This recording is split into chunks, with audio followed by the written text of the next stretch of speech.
Yes, nidutemberane na Today 250 nkuko bisanzwe twongeye twagarutse muri bya bintu byacu nyine nyuma y'igihe nyuma y'iminsi ngahe ariko ubu turongeye turagarutse uyu munsi sasa ahantu twatembereye ahantu ngiye kubatembereza abenshi byatangiye twumva ari inzozi babivuga twumva ari ibintu bidashoboka twumva nyine ari ahantu hatabaho ntabwo ibyo bintu byakunda muri Kigali ariko ubu tuvugana nyine niho twatembereye ahantu hari kubakwa ikiyaga hano Nyabugogo, igishanga cya Nyabugogo. Mu minsi iri imbere abatuye i Kigali uzajya wumva umuntu akubwiye ngo dusohokere ku gishanga cya Nyabugogo.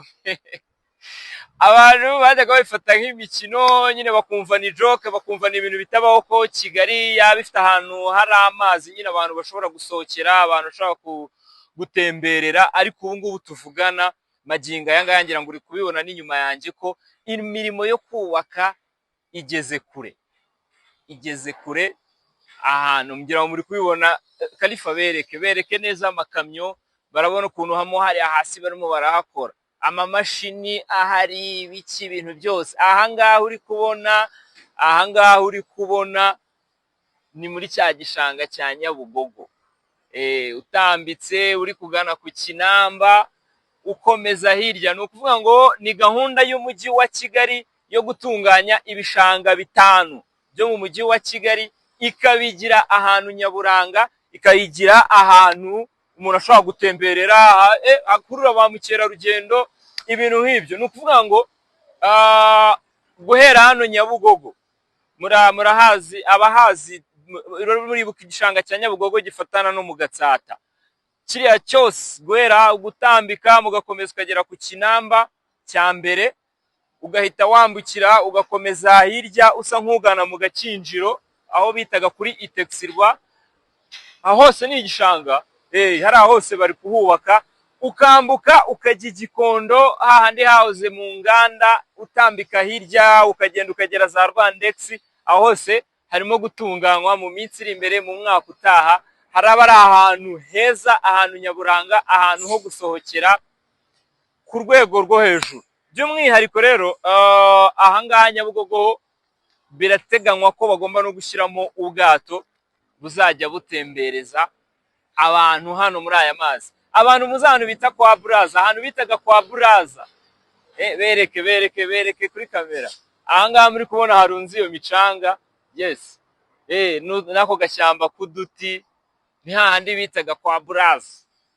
Kera barasenye, ibintu byarahindutse. Hanyuma no kugira ngo wemere Kalifa tambika, ni ukuvuga ngo hano kubera ko iki gishanga kizaba cyarabaye ahantu nyaburanga, ahantu abantu basohokera batemberera, ni ukuvuga ngo nawe mureta mubyumva ko iriya karitsiye muri kubona hari hakurya, ntabwo iriya karitsiye muri kubona hari hakurya ntabwo wakwemeza ko izakomeza kuguma hariya, mu gihe hano ahazaba hari amazi, ari ahantu nyine nk'uko namwe muri kubibona ko barimo baratunganya amazi, bazayakesha azaba asukuye ameze neza.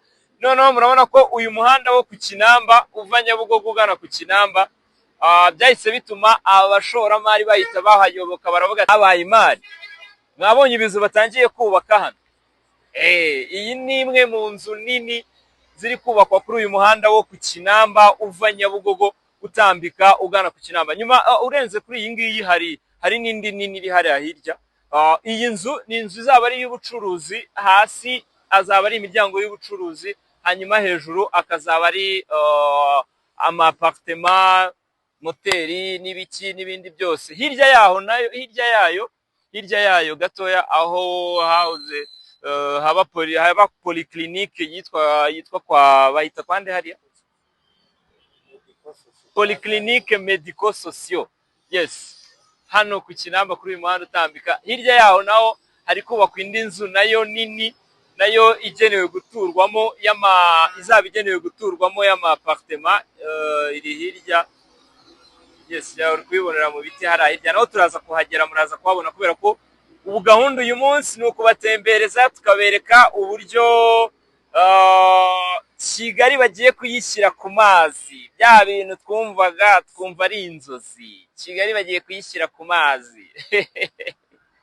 noneho aha ni muri iki gishanga, ni muri gahunda yo gutunganya ibishanga bitandukanye n'indi proje nayo iri gukorwa y'undi mugezi uzakorwa uva Nyabugogo ukomeza muri biriya bice bigana mu majyaruguru.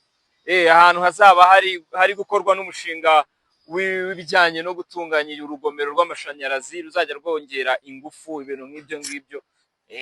Biri ku ruhande ngaho ibaze hariya nibaharangiza ahangaho biteganyijwe ko mu mwaka utaha muri 2026 hazaba hararangiye. Tugiye gutembera rero, tugiye kubatembereza iki gishanga cya Nyabugogo.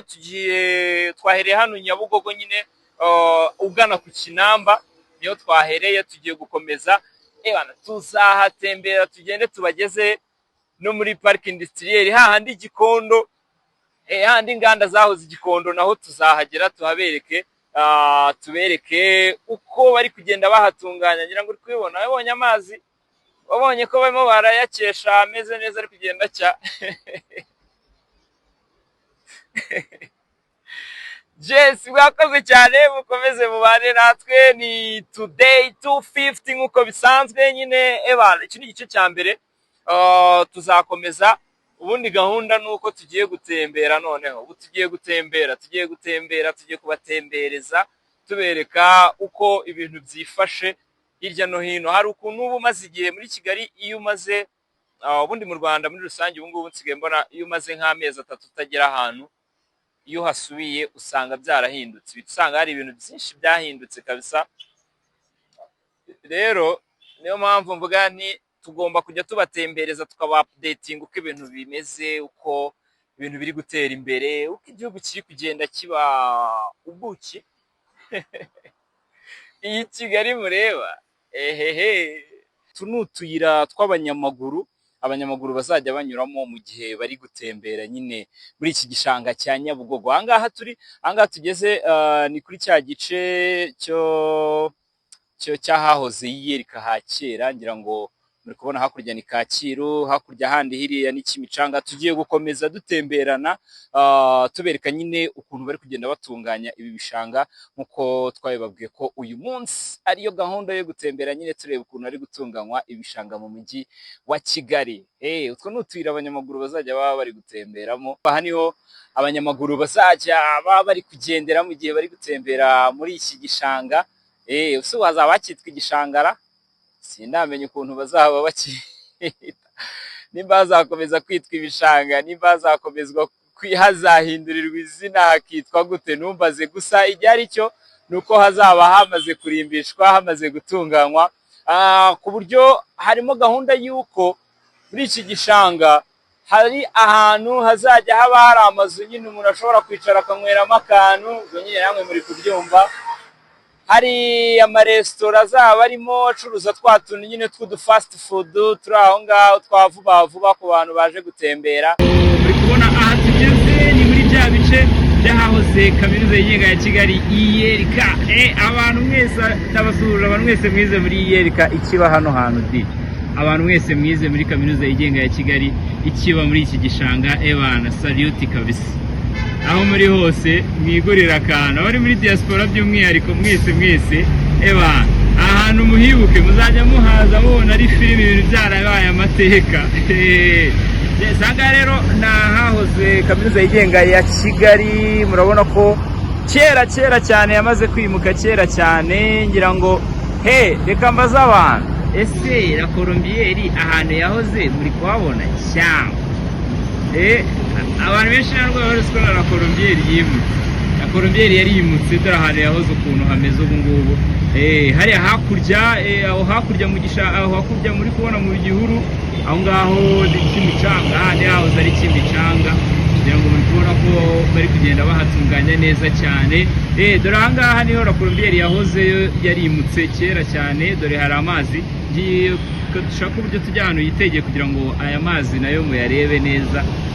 kuko nabyo birakenewe. Ngira ngo murabona ko imirimo rwose yo gutunganya iki gishanga ku buryo kiba ari ahantu nyaburanga irarimbanyije. Korotire imaze kubakorotira, bazakorotira hose bazenguruke kandi bageze kure mu by'ukuri. Amaruhurura cyangwa amaborodire yose amanura amazi muri iki gishanga urabona ko nayo yatunganyijwe, nayo arimo kugenda atunganywa ku buryo kabisa nta ngaro bizagira. Ngira ngo muri kubibona rero. Yes, kiri igice cya mbere rero turakomeza, ntuzacikwe igice cya kabiri gikurikira. Turi gutembera iki gishanga cya Nyabugogo, tuzanagendana no ku gishanga cya Rwampara, naho tuzahabageza, tuzahabatemberera ko ni ibishanga bitanu byose byo muri Kigali. Ni ukuvuga ngo Kigali nta bintu by'ibishanga bigomba gukomeza kugaragaramo n'iki. Dore mu Gatsata hahoze uruganda rw'ibiringiti, tayari ruri down.